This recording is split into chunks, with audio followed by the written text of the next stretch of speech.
Hello, and welcome to the Mythology Chronicles. My name is Sam, and today, upon request, we will be comparing the Norse figure Thor to how he's portrayed in pop culture, specifically the Marvel Cinematic Universe and the Magnus Chase trilogy by Rick Riordan. Just as a disclaimer, I realize that some of you may be pagan or polytheistic and believe in these deities, and to those watching who fall into that category, I do not mean to offend. If I do, please let me know, and I will try to avoid such offenses in the future. Just like in my last video on Loki, which a link will be at the end for you to watch, definitions will appear on the screen as they're mentioned and will be shown again at the end of the video. Now let's get into it.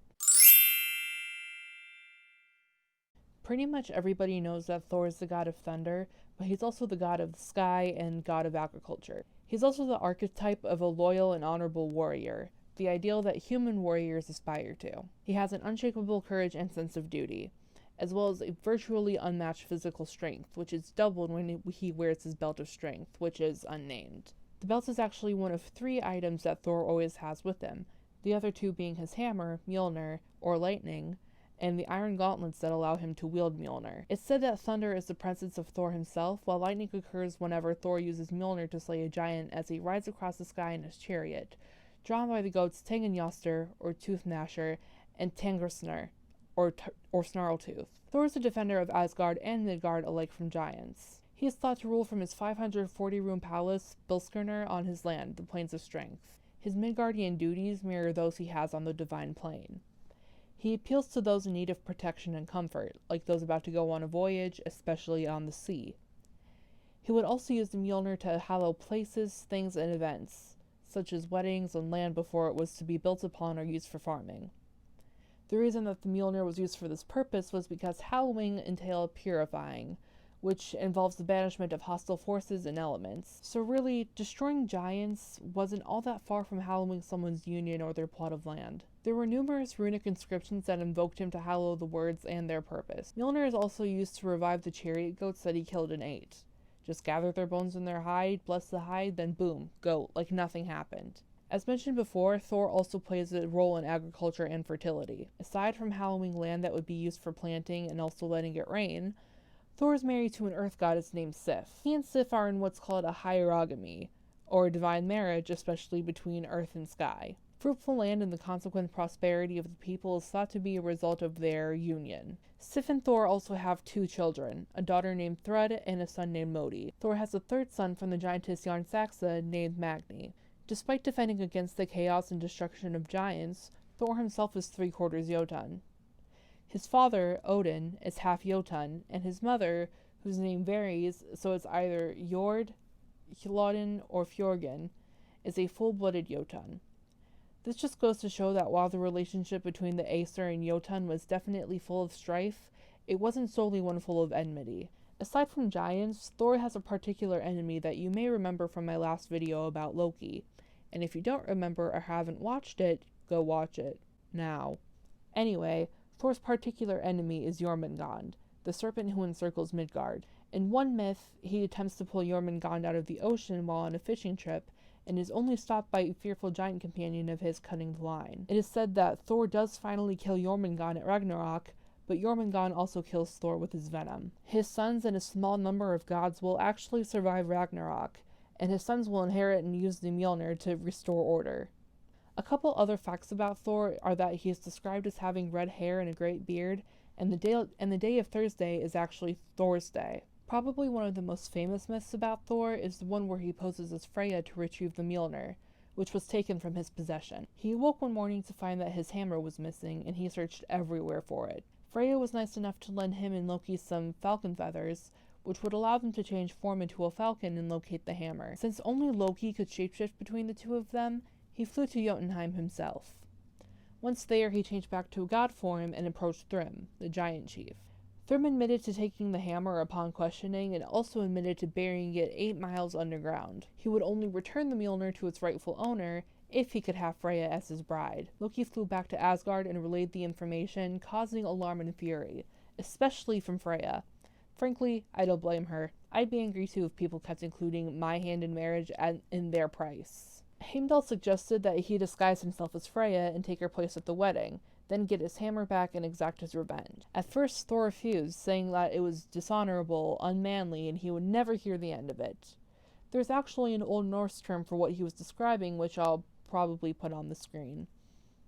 It was Loki who pointed out that if he didn't do this, Asgard risks giant rule otherwise. This ultimately led to Thor going along with the plan. Once Thor dons the wedding dress, Loki offers to come along as his maidservant. When the two arrive via chariot to Jotunheim, they are greeted by Thrym.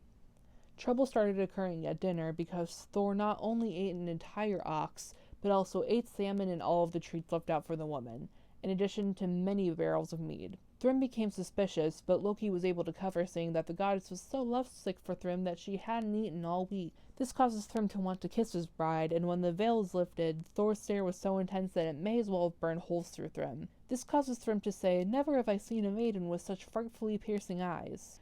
Loki covered for this too, saying that the goddess hadn't been able to sleep either. Thrym called the hammer to hallow the wedding, and the second it was in his lap, Thor grabbed the handle and slew Thrym and all of the guests, leaving only a few, including Thrym's grandchildren, Thrym III and Thringa. Then he went home and changed. Then there's the story of Hrungnir. Odin had met Hrungnir and challenged him to a race to Asgard. Once there, the gods invited him for a drink, and when he had his fill, he began to boast about how he would topple Valhalla and raise Asgard, the bad raise with a Z. He also boasted about how he would slay the gods and take Freya as his wife. Seriously, poor Freya, leave her alone. Once the gods grew tired of his taunts, they called on Thor, who was out slaying giants in the east at the time. As Thor raised Mjolnir, Hrungnir called him a coward for striking an unarmed man. Recognizing this as a fair point, Thor let him go. This allowed Hrungnir to arm himself with a whetstone. Thor follows Hrungnir and casts his hammer from afar, and in retaliation, Hrungnir throws the whetstone, which meets the Mjolnir mid-flight and shatters. Despite this, the hammer keeps on going and hits Hrungnir in the head, shattering his skull into itty-bitty pieces. Thor, however, did not leave without injury. Some of the whetstone went into his skull, and once back in Asgard, a healer, Groa, was summoned for him. She began to successfully draw the whetstone from his head, but was unable to complete the work due to being saddened by the tale of her husband, Arvandil, which was meant to encourage her. The stone is said to be stuck in Thor's head until Ragnarok. This next one isn't so much of a myth, as it's more of an expansion on a myth I've already discussed. This one was told in the Loki video, so once again, if you haven't watched that one yet, go watch it. We're going to revisit the myth of Sleipnir, Odin's 8-legged steed that was born of Loki's union with the stallion Svadilfari to delay the walls of Asgard. Obviously, the mason wasn't happy that he wasn't able to get his work done in the time allotted, so he attacked the gods. He made one fatal mistake, however. He appealed to Thor for protection. Thor saw the opportunity to kill a giant, which I previously failed to mention that the mason was a giant, and he took it. So he got killed instead of protected. That's rough, buddy. And once again, we're comparing Thor in mythology to Thor's portrayal in the MCU and the Magnus Chase trilogy. Just like last time, I'll only be looking at the Marvel Cinematic Universe because I've never really read the comics and I don't plan on doing so. There's just too many of them, sorry guys. Obviously, in both cases, creative liberties have been taken and that will be kept in mind. Let's start with the MCU. Honestly, Marvel didn't do too bad on this one. They were true to the fact that Odin is his father. They managed to keep true to his powers, bravery, and violence, and they also managed to capture his love for his hammer and his beer. They also managed to capture the fact that because he himself cannot deceive, he cannot recognize deceit. Like the whole Loki is a snake story in Thor Ragnarok. There was one time when we were children, he transformed himself into a snake, and he knows that I love snakes. So I went to pick up the snake to admire it, and he transformed back into himself, and he was like, "Yeah, it's me!" And he stabbed me. We were 8 at the time. Honestly, the only things they left out were any relation to the Jotun, the fact that he's more like Loki's nephew than his brother, and the whetstone in his head. They also didn't get his appearance right, but that's getting real nitpicky. They also left out any of the actual myths that occurred in mythology. Let's take a look at the Magnus Chase trilogy. Appearance-wise, they were accurate, but they did add some knuckle tattoos of his sons' names, Magni across one and Modi across the other. Thrud may have been left out, but there's a character in the series named Gunilla, who is the demigod daughter of Thor. And also a Valkyrie. He does have 2 goats that get killed and eaten, and also revived, but their names are Otis and Marvin, which I guess is easier to say to be fair. The love for his hammer exists too, but I don't think the real Mjolnir can be used as a television. The iron gauntlets that allow him to wield the Mjolnir exist, but the power-doubling belt does not. The Floor 19 squad also gets to visit Bilskirner in the second book, Hammer of Thor, as everybody gets prepared to pull off the bride stunt again. The Thor as a bride myth had already taken place, but the giants fell for it again in the second Magnus Chase book. Only this time, the hammer was being used as a mourning gift, or a Morgan Gifu. Loki tried to marry off his one daughter, Samira Alabas, to the giant Thrym's grandson, Thrym III, to get Thor's hammer. Seeing as Samira is already in an arranged marriage with a mortal boy she loves very much, her sister, Alex, takes her place at the wedding, to essentially pull the same stunt. Samira serves as her maid of honor, even covering for her in the same way that Loki covered for Thor. Because Alex was born male, her voice would give her away. To explain why Alex wasn't talking, Samira says, "My lady Samira is too overwhelmed to speak, but she's very happy to be here." When Alex brays like a donkey, Samira covers with, "She is crying with joy because she's finally seen her handsome husband." Alex only ate a little to be polite and still wasn't talking, causing Thrym to say, "She eats so little, is she alright?" Samira covers for this too by saying, "Oh yes, she's too excited to have much of an appetite, your majesty." Thrym even cracks a joke as a nod to the original myth, saying, "Well, at least I know you're not Thor."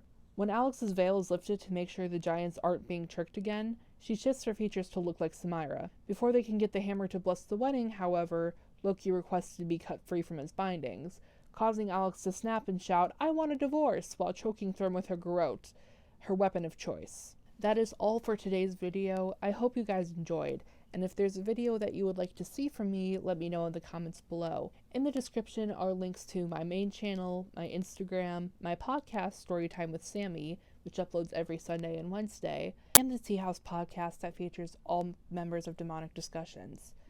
Don't forget to like, comment, subscribe, and ring the bell so you know when we upload. Don't forget to look into the Curio Cabinet with Aaron on Wednesday, and I'll see you all again in a couple of weeks. Bye!